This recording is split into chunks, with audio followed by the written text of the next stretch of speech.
దేవత శృతి స్మృతి పురాణానాం ఆలయం కర్ణాలయం నమామి భగవత్పాదం శంకరం లోకశంకరం. నిజంగా ఇప్పుడు కొద్దిగా చైతన్యం వస్తుంది మన బ్రాహ్మణులు.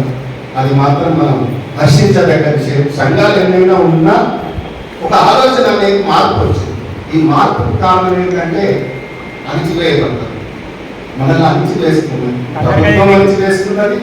వివిధ హిందువులు కూడా మన వాళ్ళు మనకే శత్రువులు అవుతున్నారు. దానికి తోడు పాశ్చాత్యులు వేరే కమ్యూనిటీస్ కూడా దానికి ప్రతిఫలం ఇస్తూ మనల్ని అణిచివేతకు గురి చేస్తున్నారు. ఆ అణిచివేత నుంచి మనం కొద్దిగా అవేర్నెస్ వచ్చే సూచనలు కనిపిస్తున్నాయి. కాకపోతే ఇప్పుడున్న సంఘాలు మొన్న 23వ తారీఖు నాడు మన మూర్తి గారు ఒక మీటింగ్ పెట్టారు. వాళ్ళందరూ ఏంటంటే బ్రాహ్మణ సంఘాలంతా ఒక దాటిపైకి రావాలి. ఇంకొకటి తర్వాత మన బ్రాహ్మణ ఫెడరేషన్ ఆఫ్ బ్రాహ్మణులు కూడా వారి ఉద్దేశం కూడా అందరూ ఒకటి కావాలి. అలాగే మన ప్రమోద్ కుమార్ శ్రీనివాస్ అన్న దగ్గర కూడా అదే ప్రతిపాదన వచ్చి అందరూ ఒకటి కావాలి. అలాగే మన బ్రాహ్మణ పరిషత్తు కూడా మన శ్రీశ కానీ చైతన్య కూడా ఏమంటున్నారంటే ఏ కార్యక్రమం బ్రాహ్మణులు చేసినా దానికి నేను సపోర్ట్ ఆలోచిస్తాను. అలాగే ఇప్పుడు కొద్దిగా రాష్ట్ర తెలంగాణ రాష్ట్ర బ్రాహ్మణ సంఘాల సమైక్య వరంగల్ అది ఏకైక కలిసి ఉన్నది వెళ్ళిపోయిన తర్వాత ఇప్పుడు వచ్చిన కొత్త అధ్యక్షుడు కూడా మంత్రులు కూడా అదే ఉంది. అందరినీ కలుపుతాము. ఈ కలపడంలో కార్యాచరణ కావాలి. మనం అనుకుంటున్నాం సార్ మీరు పెట్టినాం, 15 సంతకాలు పెట్టాం, పోయాం కలుద్దామన్నాం, మీరు పెట్టినప్పుడు సంతకాలు పెట్టాం, వాళ్ళు పెట్టిన సంతకాలు పెట్టాం. కలవడం కార్యాచరణ ముఖ్యం. అతి త్వరలో చేయాలి. మనం నిజంగా ఎంత నిర్లిప్తంగా ఉన్నామంటే సంవత్సరాలు రైతు ప్రభుత్వం వచ్చి మనం ఏం సాధించుకోలేదు. ఏదో 12.5 కోట్లు అన్నారు. నిజంగా ఎంత దౌర్భాగ్యం అంటే ప్రభుత్వ అధికారులను పంపిణీ చేస్తున్నారు మన డబ్బులను. ఇది చాలా దారుణమైన విషయం. ప్రజాస్వామ్యం కాదా? ఒక అడిగే నాలుగు లేదు. ఐఏఎస్ అడ్మినిస్ట్రేషన్ చేస్తున్నా వాళ్ళకి అడిగే ధైర్యం లేదు. ఎందుకంటే వాళ్ళు ఎంప్లాయీస్ కాకుండా వాళ్ళకి స్థాయి లేదు. ఇప్పుడు మనం సంఘాల వాళ్ళు మాత్రం ఖచ్చితంగా అడిగే ప్రశ్నించే హక్కు మనకు ఉంది, ప్రశ్నించాలి. కాబట్టి నేను దయచేసి ఇప్పుడు మూర్తి గారికి అదే చెప్తున్నాను, మన కృష్ణమూర్తి గారికి అదే చెప్తున్నాను, మన శ్రీష్ గారు చైతన్యకి అదే చెప్తున్నాను.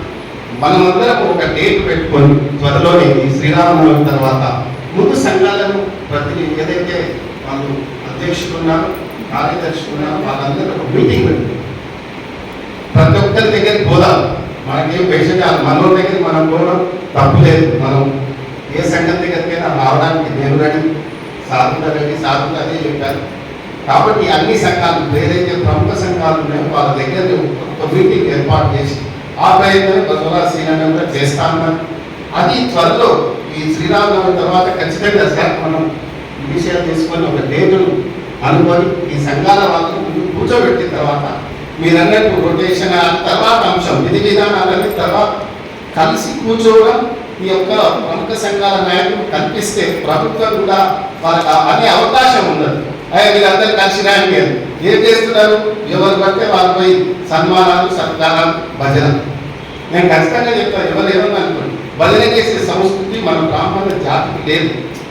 మనం ఎన్ని పార్టీలను స్థాపించాం. ఉప సంఘాలలో మన వాళ్ళే ఉంటారు. రాజకీయ పార్టీలో ఏదైనా సిద్ధాంతం మొదలు పెట్టాలంటే బ్రాహ్మణులు లేదు. ఏ పార్టీ నుంచి చెప్పండి, మొదలు పెట్టిందే మనం. కానీ మనకే మన జాతికే అసలు ఏమి లేకుండా పోతుందనే భావన మనలో అందరిలో యువతులు ముందుకు రావాలి. ఆ రావాలంటే మనమందరం కార్యాచరణ చేయాలి. మీటింగ్లు ఎన్ని పెట్టుకున్నాం సంవత్సరం నుంచి ఎవరికంటే వాళ్ళు మాట్లాడుతూనే ఉన్నారు. పిలవాలి, మంత్రి గారు సన్మానం చేయాలి. ఈసారి పిలువ మన పార్టీ మనం పెట్టేస్తాం. ఈసారి ఇంకొకటి అద్భుతమైనది, మేము కూడా ఒక 6 నెలల కింద కూడా మూర్తి గారు మేము ఒక ప్రయత్నం చేస్తున్నాము. అలా తప్పకుండా మన చైతన్యం రావాలి. మనం సీట్లు ఎన్ని వస్తాయి కాదు, మన ఉనికి చాటుకోవాలి. పార్టీ అనేది త్వరలోనే ఆరంభమైందని, అది ఎవరో ఇండిపెండెంట్ గా కాదు, ఒక పార్టీని స్థాపించడానికి మేము గత సంవత్సరం నుంచి అంతర్గతంగా ప్రయత్నాలు చేస్తున్నాం. మా మూర్తి గారు కూడా ఒకసారి లేచి నిలవడానికి వారికి కూడా చెప్పండి. ఎందుకంటే ఒక ప్రయత్నం చేస్తున్నాం, జీవితాన్ని మారుస్తాయి, మన బ్రాహ్మణ జాతి కూడా మార్చే వస్తుంది. కార్యాచరణ రావాలి. కార్యాచరణకే సంసిద్ధులు కానీ తప్పకుండా మనం కార్యాచరణ చేద్దాం. మా గురుగారు పెద్దలు మన ముకుంద రాజేశ్వర శర్మ గారు, అలాగే పెద్దలు అంతమంది వేదాలు ఉన్నారు. మనకేమి దైవికంగా శంకరాచార్య సాక్షాత్ వారు ఉన్నారు. వారి ఆశీర్వాదం ఉంటుంది. ఇంతమంది ఉండి కూడా మనము నిర్లక్ష్యానికి గురవుతున్నాం ప్రభుత్వం నుంచి. ఈ ప్రభుత్వానికి మీరే చెప్పండి.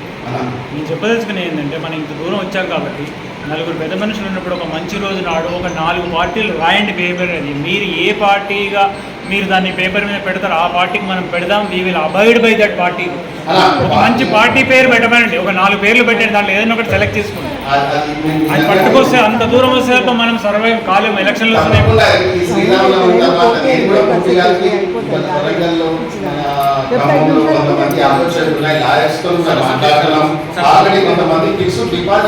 సమితి నెలల ముందు పార్టీ పేరు పెట్టుకుంటే మీరు పార్టీ గుర్తు మీద పోలేరు. ఎవరైనా రావాలా అది మేము పేరు చెప్పదలుచుకోవాలి అంతర్గతంగా. కార్యాచరణ ఉన్నప్పుడే మనం ఏదైనా సాధిస్తాం తప్ప మీటింగ్ వల్ల ఏమి వదిలేదు ఉండదు. ఈ శ్రీరామనవమి తర్వాత నేను ముందుగా ఇప్పటి పడుతూనే ఉన్నాను. అలాగే మీరు కూడా చేయండి. కానీ మనం ఒక పార్టీని స్థాపిద్దాం.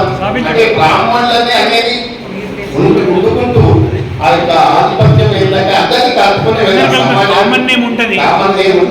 అది కొద్దిగా రచన చేద్దాం. తప్పకుండా ఈ మార్పు నిజంగా మీ అందరి హర్షత్వాలు కావాలి. ఎందుకంటే ఎవరొచ్చి ఏం చెప్తారు పెద్ద మనుషులు సాధ్యావంతనం చేయాలి, సంధ్యావంతనం చేయాలనేది బ్రహ్మోపదేశం అప్పుడు తండ్రి చెప్తారు. ప్రారంభం వల్ల వాటి చేసుకుని చేయడమే వాటి కల్ప పొందారు. మనల్ని కించపరుచుకునేది మళ్ళీ పెద్ద మనుషులు వచ్చేసి రామనామం అనేకత్వం మీరు ఒకటి వినాలని. ఇది కూడా చాలా అనవసరమైన ప్రసంగాలు.